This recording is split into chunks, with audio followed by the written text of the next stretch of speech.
Hello दोस्तों, मैं Manish sir आप सभी को स्वागत करता हूं।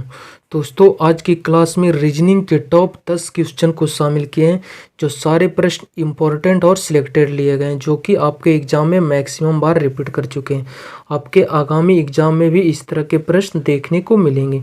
सारे प्रश्न को सोल्व करने के लिए आपको ईजी ट्रिक भी देंगे, देख पाएंगे आपको इस क्लास में किस तरह के प्रश्न देखने को मिलेंगे।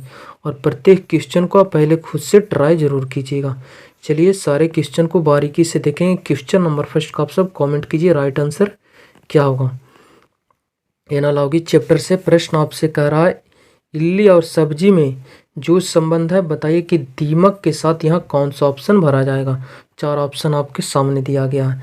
घोंसला है, उसके बाद लकड़ी, फिर सटपाद है, उसके बाद विनाश है। बताइएगा, फिर थोड़ा सा नॉलेज होगा तो आप प्रश्न को इजीली आंसर दे पाएंगे। जैसे आप सब जानते होंगे, इल्ली एक प्रकार का कीड़ा है जो सब्जियों में लगता है। उसी प्रकार दीमक एक कीड़ा है जो किस में लगता है, लकड़ी में। ऑप्शन नंबर बी इस प्रश्न का करेक्ट आंसर हो जाएगा। ठीक है, नेक्स्ट क्वेश्चन नंबर सेकंड बताइएगा। ये भी प्रश्न काफ़ी इजी है। लेटर का सीरीज पोजीशन आपको याद होना चाहिए। करा इन दोनों लेटर में जो संबंध है बताइए कि इस लेटर के साथ यहाँ कौन सा ऑप्शन भरा जाएगा। तो सबसे पहले लेटर का पोजीशन यहाँ देखेंगे कि क्या इसके साथ किया गया, प्लस या माइनस कुछ किया गया वो लेटर के साथ। तो चलिए देखते हैं संबंध को, क्या यहाँ लॉजिक लगाया गया। सबसे पहले यहाँ देखते हैं तो बी है। बी 2 नंबर पे आता, एल 12 है, मतलब 2 को लिखा 12। यहाँ देख पा रहे हैं फर्स्ट लेटर के साथ ब्लू वाले पेन के साथ क्या किया गया, 10 लेटर आगे लिखा गया। उसके बाद सेकेंड लेटर में देखते हैं क्या है, सी 3 नंबर पे आता, एम 13 नंबर पे आता है। इसका मतलब इसमें भी प्लस का डैश किया गया है। थर्ड लेटर की अगर बात करें तो क्या है, डी 4 नंबर पे आता है, एन 14, 4 को 14 लिखा है। इसका मतलब फिर से 10 ऐड किया गया है, 10 लेटर आगे गया। लास्ट क्या है, 5 को लिखा है 15, इसका मतलब 10 लेटर यहाँ भी आगे गया। सारे लेटर में 10 आगे ऐड करके लिखा गया। तो आपका राइट आंसर क्या हो जाएगा, सारे में 10 लेटर इंक्रीज कीजिए। 6 में 10 जुड़िएगा 16 के लिए आएगा पी। फर्स्ट लेटर मेरा पी आएगा। फर्स्ट लेटर यहाँ आ रहा है, ऑप्शन गलत। यहाँ जे है गलत, यहाँ एच है, ऑप्शन गलत। सिर्फ एक ही ऑप्शन डी है जो सिर्फ पी से स्टार्ट है। आगे आपको चेक करने की ज़रूरत नहीं है, क्योंकि फर्स्ट लेटर ही इन 3 ऑप्शन का जब गलत हो गया तो फिर option number D correct answer माना जाएगा। आगे आप सारे में 10 ऐड कीजिएगा, ऑप्शन नंबर डी में सारा मैच कर जाएगा। क्वेश्चन नंबर 3, लुप्त संख्या ज्ञात कीजिए। यहाँ आपको एक मिसिंग नंबर है, यहाँ आपको पता करना कि यहाँ कौन सा ऑप्शन भरा जाएगा 4 ऑप्शन में से। अगर ऊपर से नीचे संबंध देखेंगे तो आपको समझ में आ रहा होगा कि सारे में नीचे वाली संख्या बड़ी नज़र आ रहा है। तो आपका मैक्सिमम जो चांस रहेगा ऊपर नीचे में, अगर आप संबंध देखेंगे तो आपका लॉजिक लगने का ज़्यादा चांस है। तो इसलिए इसमें लेफ्ट राइट ना देखकर टॉप बॉटम इसमें संबंध देखिए, ऊपर से नीचे की ओर। चलिए संबंध को देखते हैं। सबसे फर्स्ट में इसमें देखते हैं, अगर इन तीनों नंबर्स को आपस में मल्टीप्लाई करेंगे तो कितना हो जाएगा, 6 5 30, 30 गुना 7 कितना हो जाएगा, 210। यहाँ 65 है, काफ़ी बड़ी संख्या होगी। अगर इन दोनों नंबर्स को ऐड करते हैं तो 6 5 11, 11 गुने 7 भी करते हैं तो 77, काफ़ी बड़ी संख्या आ रही है। इसका मतलब ऊपर दोनों नंबर्स को जोड़े तो भी 77 तक चली गई। तो हम नीचे वाले को दोनों को ऐड करके देख लेते हैं। 7 6 कितना है, 13, और 13 गुने 5 कर दीजिएगा तो 13 5 65 मिल जाएगा। मतलब इन दोनों नंबर्स को ऐड कर दीजिए, उसके बाद इस नंबर के साथ मल्टीप्लाई कर दीजिए। इन दोनों को जोड़े 7 6 13, 13 गुने 5 कर दिए, 13 5 65, ए नंबर आ गया।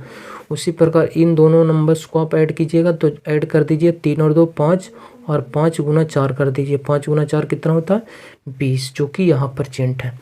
उसी प्रकार आपको यहाँ कौन सा ऑप्शन लीजिए कि 4 के साथ ऐड करके 9 से मल्टीप्लाई करेंगे तो मेरा 45 आना चाहिए। इसका मतलब 9 गुने 5 कीजिएगा तो 9 5 45 होगा। 5 बार मल्टीप्लाई करेंगे, और 5 यहाँ मल्टीप्लाई करने के लिए आपको 4 में 1 ऐड कीजिएगा तो 4 और 1 जोड़ दीजिएगा तो यहाँ 5 मिल जाएगा, और 9 5 45 यहाँ मिल जाएगा आपका। इसका मतलब प्रश्नवाचक चिन्ह के स्थान पर क्या भरा जाएगा, 1। ऑप्शन नंबर डी इस प्रश्न का करेक्ट आंसर माना जाएगा। ठीक है, उम्मीद करते हैं आप क्वेश्चन को समझ पाएंगे। क्वेश्चन नंबर 4, यहाँ पे आपका प्रश्न कह रहा है श्रृंखला को पूरा करें। यहाँ आपका एक सीरीज चलाया गया, उस सीरीज को समझिए, उसके बाद आप इजीली आंसर दे पाएंगे। यहाँ 4 है, 4 से देखिएगा 7 हो गया, सीरीज बढ़ रही है आगे, 7 से फिर हो गया 12, थोड़ा सा फिर आगे गया है, फिर 12 से 19, 19 से 28, सीरीज आगे की ओर बढ़ रही है और धीमी गति से आगे जा रही है। तो हम डिफरेंस ले लेंगे कि कितना जोड़कर आगे बढ़ाया गया। यहाँ देखिएगा तो 7 से हो गया, सॉरी 4 से हो गया 7, यहाँ देख पा रहे होंगे 3 बढ़ाया गया है। उसी प्रकार नेक्स्ट में देखते हैं तो 7 से हो गया 12, 7 5 12, 5 ऐड कर दिया गया है। 12 से हो गया 19, देख पा रहे हैं 7, 12 7 19, 7 ऐड किया गया है। यहाँ देखते हैं 19 से 28, यहाँ कितना चला जाएगा, 9 ऐड किया गया है। 19 और 9 28 हो जाएगा आपका। उसी प्रकार यहाँ क्या ऐड करना पड़ेगा आपको, देख पा रहे हैं सारे एक विषम ऑड नंबर के फॉर्म में आगे ऐड किया गया। विषम संख्या ऑड नंबर है ये, ठीक है, विषम संख्या जिसे 3 5 7 9, इसका मतलब इस बार 11 ऐड होगा। जब 28 में 11 ऐड कीजिएगा कितना मिलेगा, 39, जो कि ऑप्शन नंबर सी में नजर आ रहा है। ऑप्शन नंबर सी इस प्रश्न का करेक्ट आंसर हो जाएगा, ठीक है। नेक्स्ट, आप प्रत्येक क्वेश्चन को पहले वीडियो पहुंच कर ट्राई जरूर कीजिएगा, तभी आपका जो स्कोर है इंक्रीज हो पाएगा, वरना वीडियो देखते रहेंगे, बताते रहेंगे, आपको कुछ भी पल्ले नहीं पड़ेगा। इसलिए पहले प्रत्येक क्वेश्चन को आप ट्राई जरूर कीजिएगा।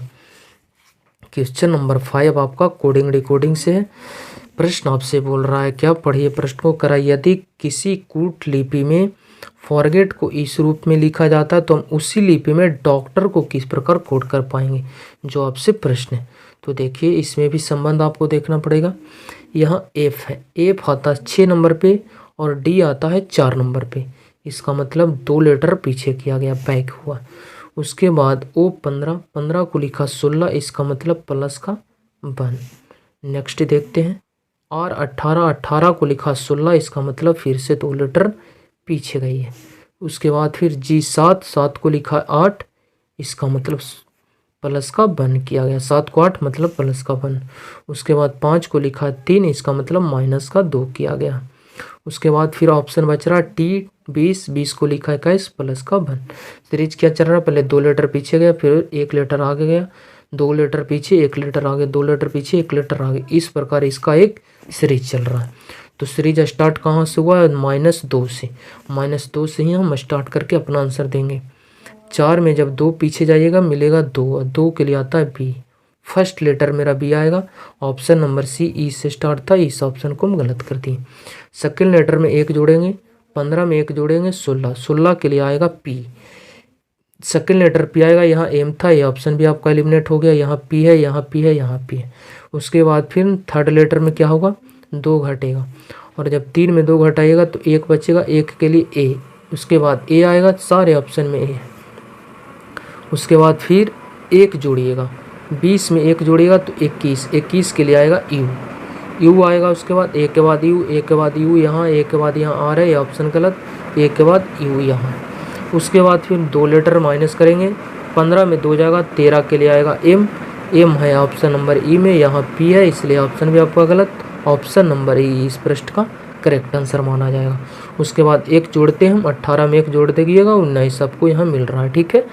इस प्रकार ऑप्शन मैच करवाते रहेंगे तो इससे भी बहुत से ऐसे क्वेश्चन रहेंगे जो 1-2 लेटर पे भी आप चेक करेंगे तो फिर आपका आंसर इजीली निकल जाएगा, ठीक है।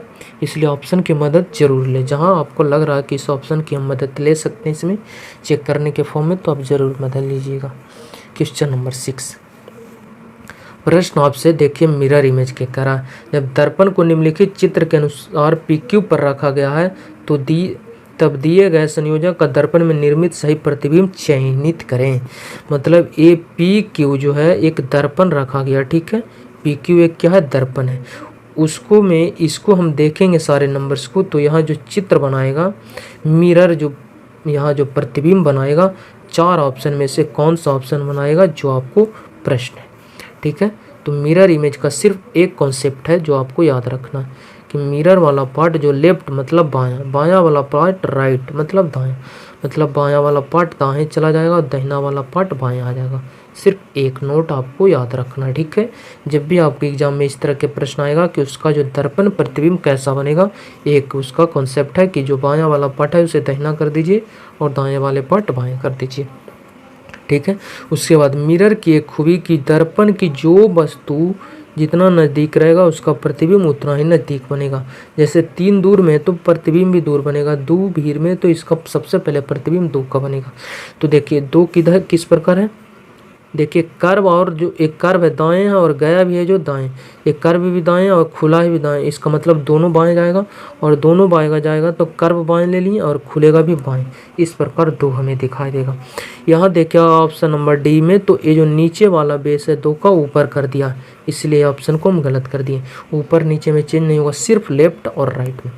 उसके बाद एक को देखिए, एक का जो ये पार्ट है थोड़ा सा कर्व ये दाएं की तरफ जाएगा क्योंकि बाएं है, और ये नीचे वाला सर्कल नीचे ही रहेगा। देखिएगा तो तीनों ऑप्शन में मैच कर रहा। उसके बाद 5 का प्रतिबिंब बनाएगा तो 5 देखिएगा ये खुला भी दाहिने है और कर्व भी दाहिने, इसका मतलब दोनों बाएं आ जाएगा। 5 इस प्रकार आपको दिखाई देगा, यहाँ पे दिखाई दिया, यहाँ भी है, यहाँ भी है। उसके बाद फिर किसकी आकृति बनेगी, 6 की। 6 दोनों दाएं हैं, इसका मतलब दोनों बाएं आ जाए। इस प्रकार 6 दिखाई देगा, यहाँ दिखाई दिया, यहाँ दिखाई दिया, यहाँ 9 के फॉर्म में आ गया, इसलिए ये गलत। उसके बाद किसका बनेगा, 4 का। तो 4 देख पा रहेंगे दोनों है, एक कर्व जो है बाएं है, इसका मतलब ये किधर चला जाएगा, दाएं, और ये जो रेखा गई थी दाएं वो बाएं आ जाएगा। 4 इस प्रकार दिखाई देगा, ठीक है। और 4 वाला जो एक सर्कल है देखिएगा तो ऊपर है तो ऊपर ही रहा, पर ऑप्शन नंबर ए में देखिएगा तो इससे नीचे कर दिया सर्कल को, इसलिए ऑप्शन भी आपका गलत हो गया। यहाँ ऊपर है, ऑप्शन नंबर बी इस प्रश्न का करेक्ट आंसर माना जाएगा। फिर 3 की आकृति बनेगी, 3 दाएं खुल जाएगा, बाएं है जो कि यहाँ प्रेजेंट है, ठीक है। इस प्रकार आप मैच करा के चेक करके अपना आंसर इजीली दे पाएंगे। क्वेश्चन नंबर 7 ब्लड इमेज का प्रश्न है, बताइएगा इस प्रश्न का करेक्ट आंसर क्या माना जाएगा। करा ए बी का भाई है, सी ए की माँ है, डी सी के पिता है, ई बी का पुत्र है, डी ए से मतलब डी जो है ए का कौन है, जो आपसे प्रश्न है।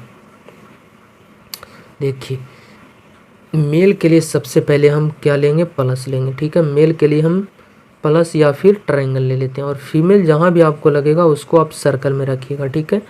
और जेंडर जो होता है जनरेशन पीढ़ी, एक पीढ़ी को एक पीढ़ी में रखेंगे, अगर उसके माता पिता हैं ऊपर वाले पीढ़ी तो ऊपर रखेंगे, अगर माता पिता के भी माता पिता इससे भी एक पीढ़ी ऊपर है तो उसको एक पीढ़ी ऊपर रखें, अगर इसके पिता इसके संतान आ रहा है तो एक पीढ़ी नीचे जाएगा, ठीक है। ये जनरेशन पे आप ध्यान दीजिएगा, आपका आंसर इजीली आ जाएगा। जैसे पढ़िए, ए बी का भाई है, बी का भाई कौन है, ए, इसका मतलब दोनों भाई बहन है, इसका मतलब सेम जनरेशन सेम पीढ़ी का, इसलिए दोनों को एक लाइन में रखेंगे। और बी का भाई ए है, इसका मतलब ए भाई है, इसका मतलब ये मेल है, और मेल है तो इसको हम ट्रायंगल में रख देंगे। बी का जेंडर अभी पता नहीं, बी भाई भी हो सकता है बहन भी हो सकता है। आगे पढ़िए पॉइंट को।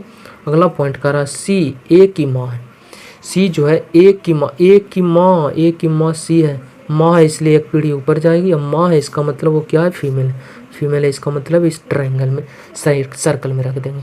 नेक्स्ट पॉइंट को पढ़िए, डी सी के पिता है, सी का पिता कौन है, डी, इसका मतलब सी का पिता है डी, इसका मतलब सी का भी एक पीढ़ी ऊपर जाएगा कौन, डी, डी यहाँ पे आ जाएगा, पिता इसका मतलब मेल है, डी आपका यहाँ रखा गया। नेक्स्ट पॉइंट को पढ़िए, करा ई बी का पुत्र है, बी का पुत्र कौन, ई, बी का पुत्र है, इसका मतलब बी का संतान है तो नीचे जाएगा, और ई जो है पुत्र है, इसका मतलब मेल है, इसलिए हम इसको किस में रख देंगे, ट्रायंगल में रख देंगे। नेक्स्ट अब से प्रश्न पूछा गया, डी कौन है, ए का, से लगा रहा जाएगा उसके बारे में नहीं, जो से नेक्स्ट पर्सन है उसके बारे में पूछा जाएगा, मतलब ए से डी कौन है, ए का ए डी कौन है जो आपको बताना है। देखिए ए की माँ सी, अब माँ के पिता क्या लगेंगे, नाना grandfather, option number C इस प्रश्न का करेक्ट आंसर हो जाएगा, ठीक है। नेक्स्ट क्वेश्चन नंबर 8 करा उस बेन आरेख का चयन करें जो नीचे दिए गए वर्गों के बीच संबंध को सर्वश्रेष्ठ तरीके से दर्शाता है। सिस्टर नेफ्यूज मदर, बहने भतीजे माता के बीच सही डायग्राम इसको बताना है आपको। देखिए बहन और माता दोनों फीमेल है, और पर भतीजा जो है क्या है, मेल है, ये मेल है और दे दोनों फीमेल है। इसका मतलब मेल का एक अलग सर्कल बनेगा, यहाँ ये अलग सर्कल है, यहाँ अलग सर्कल। इन दोनों को देखिए अलग नहीं है, इन तीनों में भी एक अलग नहीं। इसका मेरा राइट आंसर ए होगा या फिर बी होगा। उसके बाद नेक्स्ट पॉइंट को धरते हैं। बहन और माता में अगर संबंध देखते हैं तो देखिए बहन सारे के सारे माता भी नहीं हो सकते हैं और सारे माता बहन भी नहीं हो सकते। इसका मतलब दोनों में कुछ का संबंध बनेगा। अगर इससे आप सिस्टर मान रहे हैं, इससे मदर, तो क्या हो जाएगा, कुछ बहन माता हो गए और कुछ माता बहन हो गए। इसका मतलब इन दोनों के बीच कुछ का संबंध बना रहा है। अगर ऑल बना दीजिएगा तो गलत हो जाए। ये कहना गलत होगा कि सभी बहन माता, गलत है। सभी माता बहन है, ये भी गलत है। इसका मतलब इस प्रकार इसका सही डायग्राम बनेगा। ये नेफ्यू हो गया आपका, जो कि ऑप्शन नंबर ए में नज़र आ रहा है, ये गलत हो जाएगा आपका। नेक्स्ट क्वेश्चन की तरफ बढ़ते हैं। क्वेश्चन नंबर 9 कह रहा है विषम विकल्प की पहचान करें। सीजीएल 2020 का पूछा हुआ प्रश्न। ऑप्शन ए में है GT, फिर AZ, फिर KNLO। इसमें एक थोड़ी सी यहाँ देखेंगे तो AZ एक दूसरे का अपोजिट है, विपरीत है। A 1 नंबर पे आता है, Z 26 नंबर पे आता है। दो अपोजिट लेटर का योग हमेशा 27 होता है, जो आप जानते होंगे। G 7 नंबर पे आता है, T 20 नंबर पे आता है। इसका मतलब देख पा रहे हैं दोनों का योग भी 27 हो रहा है। इसका मतलब यहाँ भी दोनों अपोजिट लेटर है। K 11 नंबर पे आता है, N 14 नंबर पे आता है। अगर इन दोनों को हम जोड़ते हैं तो 25 हो रहा है। इसका मतलब इन दोनों अपोजिट लेटर नहीं है। यहाँ देखते हैं L 12 नंबर पे आता, O 15 नंबर पे आता। अगर इन दोनों को ऐड कर देते हैं तो 27 हो रहा है। इसका मतलब ये दोनों भी अपोजिट लेटर हैं। इसका मतलब option number C opposite letter नहीं था, इसलिए इसका जो एक अलग है विकल्प वो ऑप्शन नंबर सी है, क्योंकि 3 ऑप्शन जो था अपोजिट लेटर के साथ आया था। Option number C opposite letter के साथ नहीं आया था। क्वेश्चन नंबर 10 करा एक निश्चित कूट भाषा में फर्स्ट को इस प्रकार लिखा जाता है, तो उसी भाषा में हम इस वर्ड को किस प्रकार लिख पाएंगे। 4 ऑप्शन आपके सामने दिया गया है। कांस्टेबल 2021 का पूछा हुआ प्रश्न बताइएगा। फर्स्ट देखिएगा संबंध अगर देखते हैं तो ये जो लास्ट वाला टी हमें फर्स्ट में नज़र आ रहा है, टी हमें नज़र आया। उसके बाद एस हमें नज़र आया ये बगल में, फिर आर जो है यहाँ नज़र आया, आई यहाँ नज़र आ गया, एफ लास्ट में नज़र आया। इसका मतलब यहाँ पैटर्न कुछ भी नहीं है, सिर्फ जो लास्ट है उसको फर्स्ट से लिखना स्टार्ट कर दिया है। जैसे देखिए TSRIF, इस प्रकार यहाँ संबंध को लिखा गया। तो हम भी वही करेंगे, लास्ट से लिखना स्टार्ट कर देंगे। तो सबसे पहले मेरा C आएगा, उसके बाद फिर I आएगा, I लिख दिया। उसके बाद फिर G आएगा, G लिख दिया। उसके बाद L आएगा, उसके बाद फिर A आएगा, उसके बाद फिर T आएगा, उसके बाद फिर S आएगा, उसके बाद फिर O आएगा, उसके बाद फिर N आएगा। CI मेरा फर्स्ट 2 लेटर आना चाहिए। ऑप्शन ए में TS है, गलत। यहाँ ON है, ऑप्शन गलत। CI यहाँ दिखा, यहाँ CG है, ऑप्शन 3 ऑप्शन गलत। ऑप्शन नंबर C इस प्रश्न का करेक्ट आंसर माना जाएगा। आपका स्कोर कितना रहा टोटल 10 क्वेश्चन में, कमेंट कीजिए। आप विश्वास रखिए यहाँ से आपके प्रश्न जरूर आपके एग्जाम्स में ज़रूर देखने को मिलेंगे। अगर वीडियो अच्छा लगता है तो दोस्तों को पास शेयर कीजिए, चैनल को सब्सक्राइब कर जुड़ सकते हैं। हमारे साथ मिलते हैं नेक्स्ट वीडियो में, जब तक के लिए बाय, टेक केयर।